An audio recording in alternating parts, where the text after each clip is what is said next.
너희를 위하여 내게 주신 하나님의 그 은혜의 경륜을 너희가 들었을 터이라. 곧 계시로 내게 비밀을 알게 하신 것은 내가 먼저 간단히 기록함과 같으니 그것을 읽으면 내가 그리스도의 비밀을 깨달은 것을 너희가 알 수 있으리라. 이제 그의 거룩한 사도들과 선지자들에게 성령으로 나타내신 것 같이 다른 세대에서는 사람의 아들들에게 알리지 아니하셨으니 이는 이방인들이 복음으로 말미암아 그리스도 예수 안에서 함께 상속자가 되고 함께 지체가 되고 함께 약속에 참여하는 자가 됨이라. 에베소서 3장 2절로 6절 말씀입니다.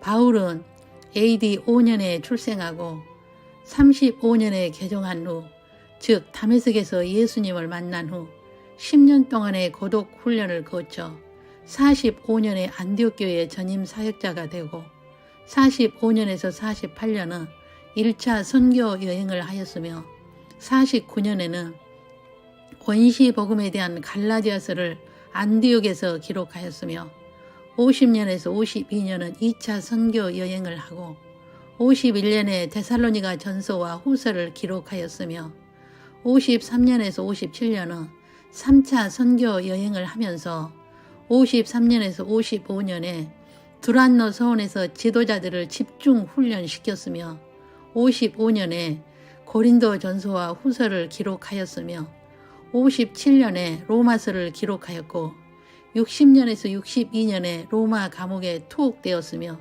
이때 옥중에서 에베소서, 빌립보서, 골로새서, 빌레몬서를 기록하였으며 63년에 디모데 전서를 기록하였으며 64년에 베드로 전서와 후서를 베드로가 기록하고 65년에 베드로가 순교하였으며 64년에 디도서를 기록하고 67년에 디모데 후서를 기록하고 68년에 순교하였습니다.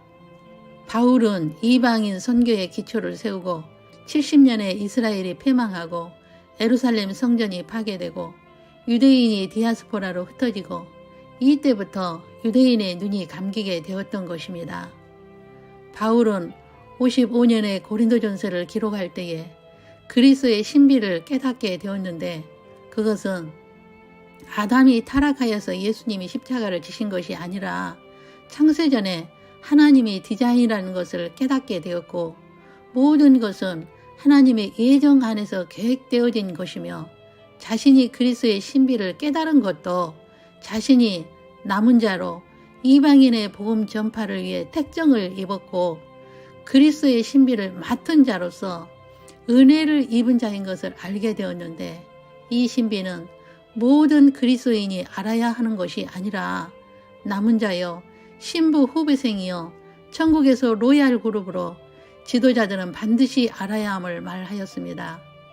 그러나 일반 그리스도인들은 소화하지 못하였고 복음을 받았으나 그들은 다툼과 시기와 분쟁이 끊이지 않았으며 두란노 서원에서 훈련을 받은 선교사로 파송을 받은 자들은 하나님의 신비요 그리스도의 신비를 반드시 알아야 함을 가르쳤습니다. 그러나 바울은 원시복음과 창세전 하나님의 디자인된 십자가 사건을 같이 전하였던 것입니다. 아담 타락으로 십자가를 지신 것이 아니라 창세전에 이미 모든 계획 속에 십자가 사건을 디자인하셨다는 것이 성경의 진리이지만 사람의 이성으로는 소화하지 못하고 하나님의 예정 안에서 은혜를 입은 남은 자들은 소화하게 될 것입니다. 그렇다면 그리스도의 비밀이란 무엇을 말할까요?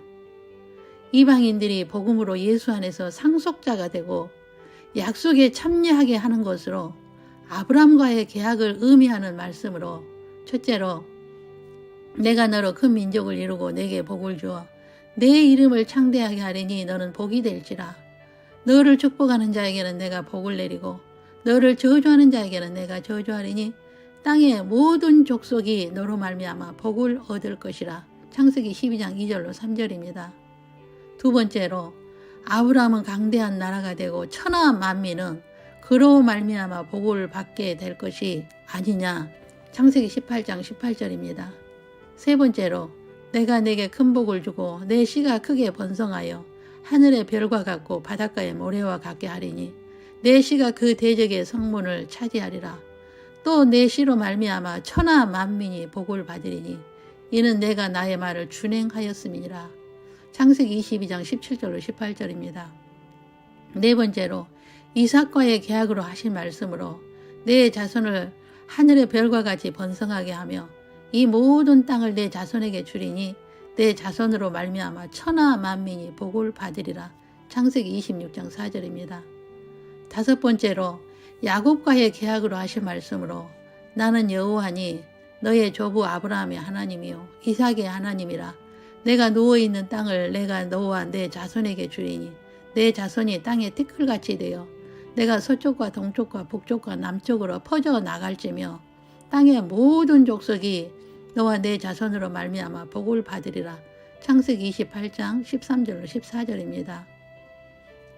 여호와 하나님께서 아브라함을 부르시고 계약을 하신 말씀은 너로 인하여 모든 족속이 복을 받으리라 하시고 이삭과의 계약에서도 너로 인하여 천하 만민이 복을 받을 것이라 하셨고 야곱과의 계약에서도 모든 족속이 너와 내 자손으로 인하여 복을 받으리라고 하신 것은 복음이 처음에는 유대인에게 전하여졌다가 이방인에게 전파되어 모든 족속인 이방인이 복을 받을 것이라고 하셨습니다. 하나님의 계획은 복음은 유대인의 전유물이 아닌 하나님의 자녀로 예정을 입은 모든 이방인이 구원을 얻어 예수 안에서 하나님 나라의 상속자가 되게 하기 위함이라는 것입니다. 여호와여 이러므로 내가 이방 나라들 중에서 주께 감사하며 주의 이름을 찬송하리이다. 시편 18편 49절입니다. 다윗은 이방인이 복음을 받고 주께 감사하며 주의 이름을 찬송하게 하셨다고 한 말씀을 바울이 인용하여 자신이 이방인에게 복음을 전파하는 도구로 택정함을 입었으며 로마서를 쓰는 은혜는 이방인을 위해 하나님의 그리스도의 일꾼으로 이방인의 제물로 드리는 것을 하나님이 기쁘시게 받으신다고 하였으며 하나님의 뜻은 이방인이 복음을 받게 하는 것임을 알았고 그는 복음이 이미 들어간 곳에는 가지 않았으며 남의 터위에 집을 세우지 않겠다고 한 것입니다. 그것은 경쟁하지 않고 남의 교인 빼앗지 않겠다는 것이며 이것이 진정한 사역임을 가르칩니다. 그리고 이사야의 말씀을 인용하여 말하기를 그들이 아직 그들에게 전파되지 아니한 것을 볼 것이요 아직 듣지 못한 것을 깨달을 것임이라. 이사야 52장 15절입니다. 이 말씀으로 인하여 자신은 이방인에게 복음을 전파하였다고 하였습니다. 바울은 자신의 영역을 넓히거나 남이 전파한 곳에 가지도 않았으며 복음을 듣지 못한 자들이 듣고 깨달을 것이라 하였으며 그가 이방인에게 복음을 전파한 것은 하나님의 디자인이라는 것을 깨달았기 때문입니다. 구원이 이방인에게 이르러 유대인으로 시기나게 할 것이며 이방인의 수가 차면 유대인이 시기나게 하여 그들의 눈이 떠지게 되어 여호와가 예수 그리스도이심을 깨닫게 되는 것은 하나님의 디자인인 것을 알고 이방인의 수를 채우는 것이 자신의 사명으로 여겼던 것입니다. 그러므로 성경의 구원의 역사는 아브라함과의 계약을 이루기 위한 흐름으로 전개되고 있으며 이스라엘이 순종하지 아니하게 한 것도 하나님의 디자인이라는 것입니다. 이방인의 구원을 위해서 말입니다. 이것을 깨달은 바울은 이것이 그리스도의 신비라고 말합니다. 그렇다면 이방인이 유대인을 돌아오게 할 수 있는 것이 아니며 우리가 할 일은 이방인의 수를 채우기 위해 미전도 족속에게 복음을 전파하는 것이 되어야 한다는 것입니다. 우리나라는 한 건물 안에 교회가 몇 개 있으며 십자가가 여러 개 있으며 한 동네 안에 많은 교회들이 있으며 서로 땅 따먹기 식의 교회들이 있다는 것을 여러분은 어떻게 생각하십니까? 진정한 교회는 복음을 듣지 못하고 교회가 없고 사역자가 없는 곳에 교회를 세우고 사역자가 가야 하고 복음이 무엇인지 모르는 그들에게 복음을 전파하여 구원을 얻게 하는 것이 하나님의 뜻이 아닐까요? 예수님은 공생의 기간에 이방인을 고치시고 이방인에게 복음을 전파하신 것을 제자들에게 현장 교육하시고 이방인인 백부장의 믿음을 칭찬하시고, 이방인인 사렙다 과부의 믿음을 칭찬하시고, 이방인인 나아만의 문둥병을 고치신 것은 단순한 문제 해결이나 병을 고치시기 위함이 아니라 사건을 통하여 예수님은 메시지를 주신 것입니다. 유대인이 문둥병자라고 취급하는 이방인이 구원을 얻고, 이방인의 믿음이 더 좋다고 칭찬하시고, 사렙다 과부의 믿음과 같을 때에 하나님 나라의 상속을 받게 되는 복을 받을 것을 보여주신 것입니다. 그러므로 예수님은 표적이나 기적을 통하여 메시지를 주신 것이며, 예수님의 표적은 오직 요나의 표적밖에 보일 것이 없다고 하신 것입니다. 그것은 십자가에서 죽으시고 부활하여 너희에게도 영원한 부활을 주기 위해 예수님이 오신 것이며, 요나가 물고기 뱃속에 3일 동안 있었던 것처럼 예수님은 땅속에 3일간 있는 것이 표적이라고 하신 것입니다. 예수님이 오신 목적도 이방인에게 복음을 전파하여 복을 받게 하기 위함인 것을 깨닫는 자는 아주 소수일 것입니다. 그래서 복음 전파하면서도 우리만이라는 이기적으로 번영과 부흥과 성장에 초점을 두고 있는 것입니다. 그것은 절대 하나님의 뜻이 아닌데도 말입니다. 그리고 하나님의 뜻을 이루기 위해 부흥해야 하고 성장해야 한다고 전도를 합니다. 전도는 복음을 받지 못한 새신자를 하는 것이 아니라 이미 교회를 다니고 있는 사람을 빼앗는 것도 전도라고 합니다. 어떤 분이 이런 말을 합니다. 요즘 교회의 전도는 너무 어렵다. 그것은 새신자를 데려오면 시간을 투자해야 하고 봉사하기까지 너무 긴 시간이 필요하다. 그래서 남의 교회에 다닌 사람 빼와서 자리 채우면 더 쉽다고 말입니다. 작은 교회에 성도 한 명 빼와서 대형 교회에 자리 하나 더 채우는 것이 진정 전도이며 영혼 구원을 위한 복음 전파일까요? 그 교회에 예수님이 계실까요?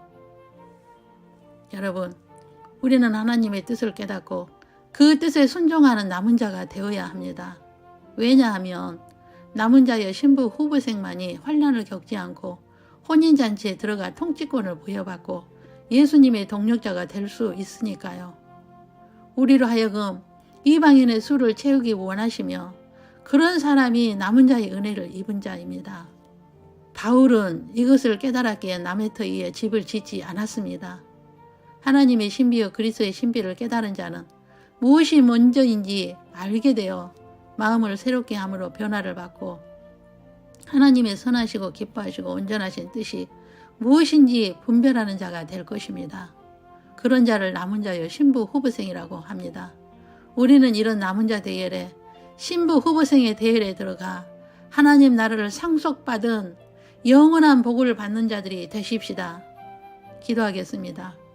주 예수님, 창세전 하나님의 디자인을 아브라함과 이삭과 야곱과의 계약을 통하여 오늘 우리에게 그 계약을 이루시고 계심을 깨닫게 하시오니 감사합니다.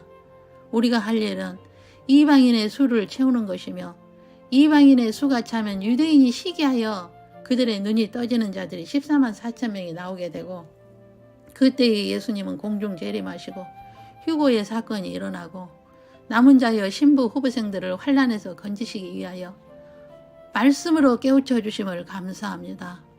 하나님이 기뻐하시는 자가 되어 세대를 분별하는 은혜를 입은 자들로 축복하옵소서. 우리 모두는 마라나타를 외치며 다시 오실 주님을 사모합니다. 매일 성도들의 옳은 행실로서 빛나고 깨끗한 세마포를 준비합니다. 주님 오실 때까지 눈동자와 같이 지켜주실 것을 믿습니다. 밤에 찾아오는 공포와 낮에 날아드는 화살과 온 세상에 퍼지는 전염병과 모든 재앙에서 건지시고 어떤 재앙도 가까이 하지 못하는 보호벽을 치시고 보호천사들로 모든 길에서 지켜 주옵소서. 가정의 문제들과 질병의 고통과 자녀들의 문제들로 인하여 신음하는 남은 자들의 가정에서 이 문제들이 제거되는 은혜를 오늘 허락하사 주의 공일하심으로 덮어 주옵소서. 주 예수 그리스도의 이름으로 기도 올립니다. 아멘. 주 예수 그리스도의 은혜와 하나님의 사랑과 성령의 교통하심이 창세전에 하나님의 계획을 알게 하시고 그리스도의 신비를 알게 하셨사오니 이방인의 수를 채우며 하나님의 기뻐하신 뜻을 이루기를 다짐하며 빛나고 깨끗한 세마포 옷을 입고 공중에서 주를 배우기를 준비하는 매일의 삶을 살고자 다짐하는 신부 후보생들 위에와 저들 가정 위에 영원토록 함께 계시기를 주 예수님의 이름으로 축원하옵나이다. 아멘.